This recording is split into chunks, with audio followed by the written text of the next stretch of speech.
intellectuelle. Allez lire, pas les journaux, pas les réseaux sociaux. Lisez les textes, lisez le Sahih Bukhari, lisez le Sahih Muslim, lisez Jérusalem dans le Coran de Cheikh Imran Hossein, disponible en plusieurs langues. Lisez-le, et après avoir lu, posez des questions. Ne vous asseyez pas et ne dormez pas avec cette information. Elle est trop urgente pour être mise en veille. Bloc 4. Mobilisation. Que faire de tout cela? La question pratique, et c'est la question que vous avez le droit de poser, que faisons-nous avec ces 7 signes? Premièrement, arrêtez d'attendre que quelqu'un d'autre agisse. L'imam Mahdi ne cherchera pas un trône vide. Il trouvera des croyants préparés, des communautés qui ont anticipé ce moment, des familles qui ont sécurisé leur indépendance économique et alimentaire. Le prophète a dit pour les derniers temps, ayez de la terre, ayez des animaux, pas un appartement en ville dans un immeuble qui dépend entièrement de l'approvisionnement extérieur, de l'énergie de réseau et des banques. La tempête arrive. Préparez-vous pendant qu'il est encore temps.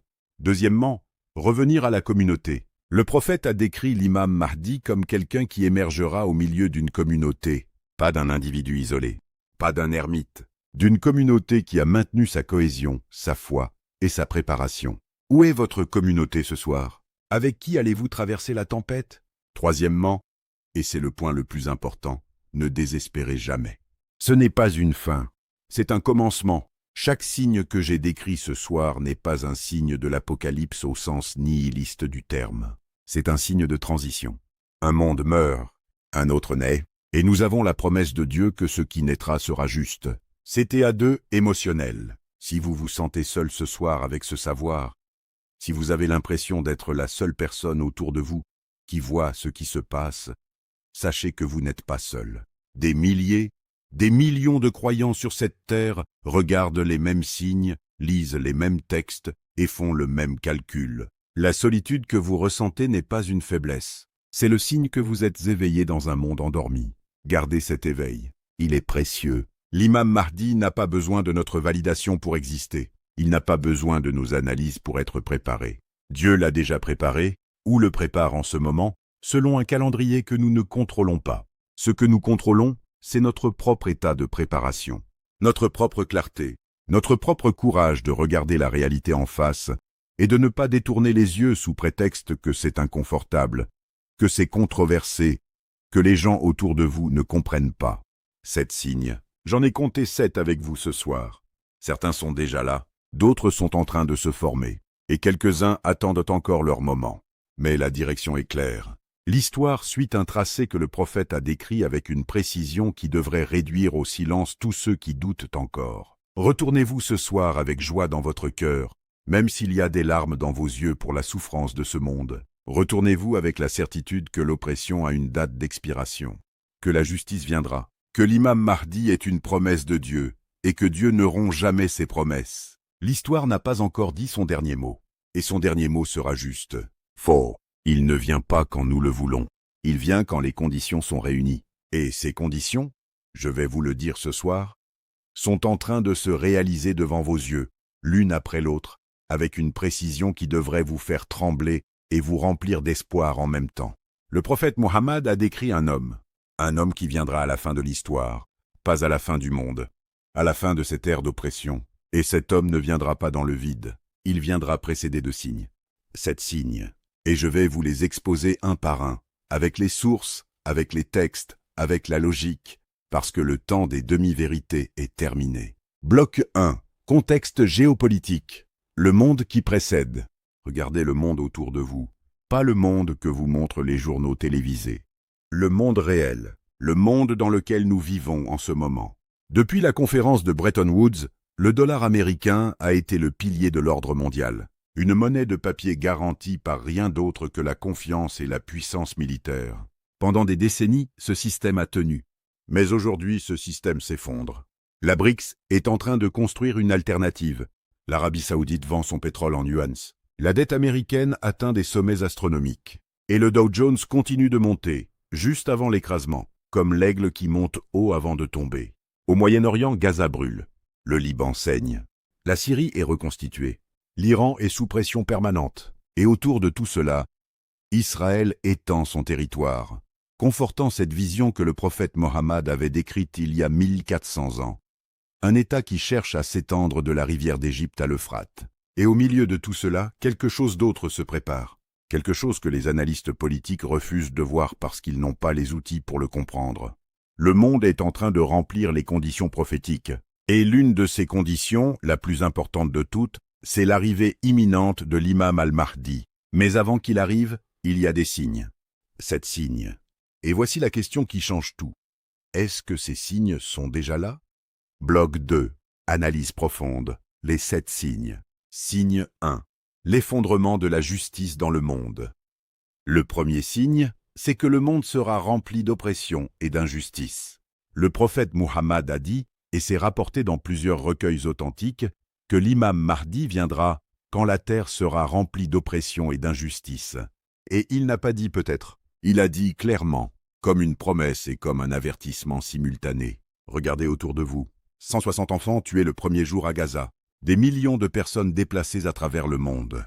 Des famines organisées. Des guerres économiques menées par le système monétaire contre les peuples les plus pauvres. La richesse mondiale concentrée entre moins de 1% de l'humanité pendant que les autres s'enfoncent dans la misère. Est-ce que le monde est rempli d'oppression? Répondez-moi. C'est le premier signe. Et il est déjà là. Signe 2. La discorde après la mort d'un grand dirigeant. Le deuxième signe est précis, spécifique et identifiable. Le prophète a dit qu'un grand dirigeant mourra, qu'il y aura une dispute concernant sa succession, et c'est dans ce désordre, dans cette fragmentation du pouvoir, que l'imam Mahdi émergera. Un hadith du Sahih Muslim est explicite sur ce point. Un khalife mourra, il y aura discorde, et un homme émergera de Médine vers la Mecque, et les gens l'urgeront d'accepter le bay'a, la promesse d'allégeance. Il résistera. Il dira « Je ne suis pas celui que vous cherchez ». Et ils insisteront, et c'est seulement quand il acceptera le bay'a qu'il se déclarera l'imam al-Mahdi. Ce signe parle d'une transition de pouvoir dans le monde musulman. Un grand dirigeant, une succession contestée, une fragmentation. Regardez la géopolitique du monde musulman aujourd'hui. Regardez les tensions entre les centres de pouvoir. Regardez les fractures. Ce signe a-t-il déjà commencé à se dessiner? Je ne dis pas que je sais. Je dis que vous devez regarder. Signe 3. La grande armée engloutie dans le désert. Le troisième signe est l'un des plus spectaculaires et l'un des plus ignorés par les analystes, parce qu'ils ont peur de ce qu'il implique. Le prophète Muhammad a décrit une armée qui sera envoyée contre l'imam Mahdi, une armée puissante, bien équipée, représentant une puissance qui cherche à l'arrêter. Et cette armée sera engloutie dans le désert. Elle disparaîtra. Le prophète a dit que le premier et le dernier de cette armée seront engloutis, et que seuls quelques témoins en réchapperont pour raconter ce qui s'est passé. Ce signe est décrit avec une précision géographique qui pointe vers la péninsule arabique, entre Médine et la Mecque. C'est là que cela se passera. Et le fait que le prophète ait mentionné cela comme un signe précédant immédiatement l'établissement du califat de l'imam Mahdi, cela veut dire que quelqu'un, quelque part, quelque chose de matériel et de militaire sera mobilisé pour s'opposer à lui. Est-ce par accident qu'aujourd'hui les grandes puissances militaires ont des bases et des intérêts directs dans la péninsule arabique? Est-ce par accident que le contrôle des lieux saints est une question géopolitique aussi brûlante? Si ce n'est pas par accident, racontez-moi ce qu'il explique. Signe 4. Le retour des drapeaux noirs du Khorasan. Le quatrième signe, le prophète en a parlé avec une urgence particulière. Il a dit « Quand vous voyez les drapeaux noirs venir de la direction du Khorasan, allez rejoindre cette armée. Allez rejoindre cette armée, même si vous devez ramper sur les glaces. Parce que là se trouve le calife de Dieu, l'imam Mahdi, le Khorasan. Ce nom désigne une région qui englobe aujourd'hui l'est de l'Iran, l'Afghanistan, le Turkménistan et une partie du Pakistan. Une région qui a été depuis des siècles au cœur des bouleversements géopolitiques les plus importants du monde islamique. Une région où la puissance américaine s'est enlisée pendant 20 ans pour en ressortir humiliée. Une région qui aujourd'hui redevient un foyer de résistance contre l'ordre mondial unipolaire. Le prophète a dit que l'armée qui viendra de cette direction sera impossible à arrêter. Personne ne pourra la stopper. Elle avancera jusqu'à Jérusalem. Et ce n'est pas une métaphore. Ce n'est pas une allégorie. C'est une prophétie opérationnelle, avec une géographie, avec une direction, avec une destinée. Est-ce que les drapeaux noirs ont commencé à apparaître dans cette région? Regardez. Regardez la réalité sur le terrain, pas ce que CNN vous dit. Signe 5. l'éclipse du soleil et de la lune pendant le ramadan. Le 5e signe est astronomique, et c'est pour cela qu'il ne peut pas être falsifié, manipulé ou contesté. Le prophète a décrit, et c'est rapporté dans le Sunan al-Daraqutni et d'autres sources, qu'une éclipse de lune se produira au début du ramadan, et une éclipse de soleil au milieu du même ramadan. Et cela sera le signe dans les cieux de l'émergence de l'imam Mahdi. Certains érudits ont débattu de la fiabilité précise de cette narration. Je ne fuis pas ce débat, mais voici ce que je dis. Le prophète Muhammad a souvent utilisé des événements astronomiques comme cadre temporel pour les prophéties. La précision avec laquelle il a décrit les événements terrestres devrait nous inviter à prendre les événements célestes avec le même sérieux intellectuel. Ce signe nous dit quelque chose d'important. L'arrivée de l'imam Mahdi ne sera pas secrète. Elle sera annoncée par le ciel lui-même. Dieu ne laissera pas les croyants sans avertissement. Ce signe est une miséricorde pour ceux qui regardent. Signe 6. Le feu au Yémen et le chaos dans la péninsule. Le 6e signe est géographiquement précis, et il est troublant pour quiconque suit l'actualité avec des yeux ouverts. Le prophète a mentionné qu'un feu apparaîtra au Yémen, visible de loin, comme l'un des signes précurseurs. Certains érudits l'ont interprété au sens littéral, d'autres au sens figuré, comme une guerre ou un embrasement politique d'une intensité extraordinaire. Regardez le Yémen aujourd'hui. Regardez ce qui se passe dans cette région depuis des années. Une guerre oubliée des médias occidentaux. Une population parmi les plus pauvres du monde, soumise à l'un des conflits les plus dévastateurs de notre époque. Des millions de personnes menacées par la famine. Et pourtant, de cette même région, une résistance qui a mis en échec les plans des plus grandes puissances militaires de la région. Je ne dis pas que nous pouvons identifier ce signe avec une certitude absolue. Je dis que la géographie prophétique et la géographie politique convergent d'une façon qui devrait vous arrêter dans votre routine quotidienne et vous faire penser sérieusement. Est-ce par accident que le Yémen, précisément le Yémen, est devenu le centre d'un conflit qui implique les plus grandes puissances régionales et mondiales? Si ce n'est pas par accident, expliquez-moi l'accident. Et signe 7, la chute de Constantinople, le retour symbolique. Le 7e signe, le plus complexe, le plus profond et le plus chargé de sens pour notre époque. Le prophète Muhammad a prophétisé la conquête de Constantinople. Cette prophétie s'est réalisée en 1453 sous le sultan Muhammad al-Fatih. Mais le prophète a aussi mentionné un deuxième événement lié à cette ville, une ouverture d'un autre ordre, d'une nature différente, qui marquerait une rupture dans l'ordre mondial et serait liée à l'émergence de l'imam Mahdi. Que signifie ce signe dans notre époque? Cette ville, Istanbul, l'ancienne Constantinople, est aujourd'hui au carrefour de tensions géopolitiques extraordinaires. La Turquie navigue entre l'Est et l'Ouest, entre l'OTAN et la Russie, entre son héritage ottoman et ses ambitions contemporaines. Et Sainte-Sophie, reconvertie en mosquée en 2020, est un symbole de cette revendication d'un héritage historique qui n'a pas disparu. Le 7e signe nous rappelle que l'histoire n'est pas linéaire. Elle est cyclique. Ce qui a été ouvert peut être fermé.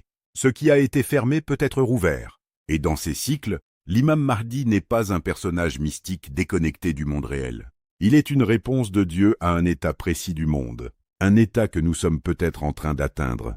Bloc 3. Révélation centrale. Voici ce que personne d'autre ne vous dira. Voici la thèse que les analystes politiques ne peuvent pas voir, parce qu'ils manquent du cadre conceptuel pour le faire.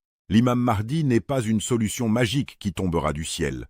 Il est la réponse prophétiquement garantie à un problème systémique mondial. Et ce problème, l'oppression organisée, le système monétaire frauduleux, la concentration du pouvoir entre les mains de Gog et Magog, ce problème est aujourd'hui à son apogée. Ceux qui ont ramené les Juifs à Jérusalem après 2000 ans d'exil divinement ordonné, ce ne sont pas des amis d'Israël. Ce sont ceux qui se répandent partout dans le monde, comme des vagues qui s'entrechoquent. Ce sont Gog et Magog, et leur système, bancaire, médiatique, militaire, est en train d'atteindre son point de rupture. L'imam Mahdi ne vient pas pour gouverner un empire géographique. Il vient pour restaurer la justice dans un monde qui a oublié ce que la justice signifie. Et quand il viendra, il partagera la richesse. Pas les dollars américains, ceux-là seront en salle de réanimation. La vraie richesse, l'or et l'argent, ce que le prophète avait prédit comme monnaie des temps de justice. L'argent que nous utilisons aujourd'hui, les monnaies papier, l'argent électronique, est un instrument d'esclavage sophistiqué. Et l'imam Mahdi viendra briser ces chaînes. Réveillez-vous, arrêtez cette bêtise. Le système qui vous tient n'est pas éternel. Aucun système d'oppression ne l'ait jamais été.